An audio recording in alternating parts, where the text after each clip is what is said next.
दोस्तों, क्या आप जानते हो भगवान राम 4 भाई ही क्यों थे? 3 या 5 क्यों नहीं? और अगर 4 भाई थे तो लक्ष्मण ही भगवान राम के साथ वनवास क्यों गए? भरत क्यों नहीं गए? भरत ने खड़ाऊ रखकर शासन क्यों किया? और शत्रुघ्न अयोध्या में क्यों रहे? नमस्कार दोस्तों, मैं नेहा अपने चैनल तरंग पर आप सभी का हार्दिक स्वागत करती हूँ। ये सवाल आपके मन में कभी ना कभी तो ज़रूर आए होंगे कि ऐसा क्यों हुआ और ऐसा ही क्यों था? क्योंकि 4 भाई 4 पुरुषार्थ के प्रतीक हैं। धर्म, अर्थ, काम और मोक्ष। भगवान राम धर्म का प्रतीक हैं, शत्रुघ्न अर्थ का प्रतीक हैं, लक्ष्मण जी काम का प्रतीक हैं और भरत जी मोक्ष का प्रतीक हैं।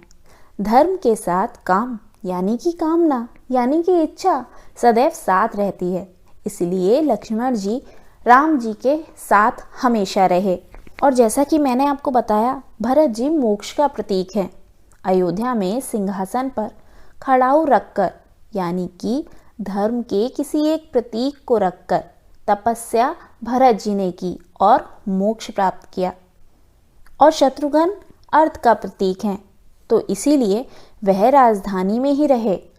अर्थ कभी भी काम को छोड़कर नहीं जा सकता, इसलिए कहा तो जाता है राम लक्ष्मण की जोड़ी, मगर तुलसीदास जी ने हनुमान चालीसा में लिखा है, रघुपति कीनी बहुत बड़ाई, तुम मम प्रिय भरति संभाई।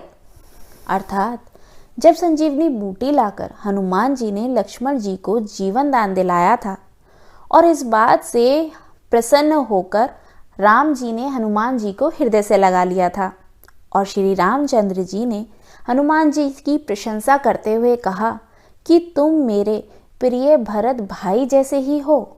देखा जाए तो कामना को तो धर्म सबसे प्रिय होना ही चाहिए, लक्ष्मण जी को राम प्रिय होने ही चाहिए और धर्म को मोक्ष।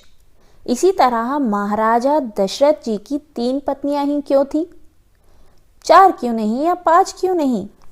जैसा कि मैंने आपको पहले बताया, राजा दशरथ की 3 रानियां और 4 पुत्र थे। धर्म, अर्थ, काम और मोक्ष, ये चारों चीज़ें एक ही स्रोत से क्यों नहीं आ सकती थीं? क्योंकि धर्म सतोगुण का प्रतीक है, तो कौशल्या जी सतोगुण का प्रतीक मानी जाती हैं। इसीलिए भगवान राम की माँ कौशल्या जी हैं। अर्थ और काम रजोगुण से आते हैं, तो सुमित्रा जी रजोगुण का प्रतीक मानी जाती हैं, तो उनसे काम और अर्थ उत्पन्न हुए थे। और कैकई तमोगुण की प्रतीक हैं, तो मोक्ष प्राप्त करने के लिए तमोगुण के पास जाना पड़ेगा। इसीलिए महाराज दशरथ की 3 रानियां थीं और इसमें से सबसे सुंदर कैकई थी, जो कि तमोगुण का प्रतीक है। और तमोगुण सबसे आकर्षित गुण होता है और अक्सर उसी के पीछे बहुत सारी अनिष्ट की संभावनाएं भी छुपी रहती हैं। दोस्तों, इन सब बातों पर अगर थोड़ा सा भी गौर किया जाए तो हम जान पाएंगे कि एक एक चीज़ में इतना गहरा अर्थ छिपा है, जिसका मतलब भी शायद हम लोग समझने में असमर्थ हैं। तो दोस्तों, ये जानकारी आपको कैसी लगी?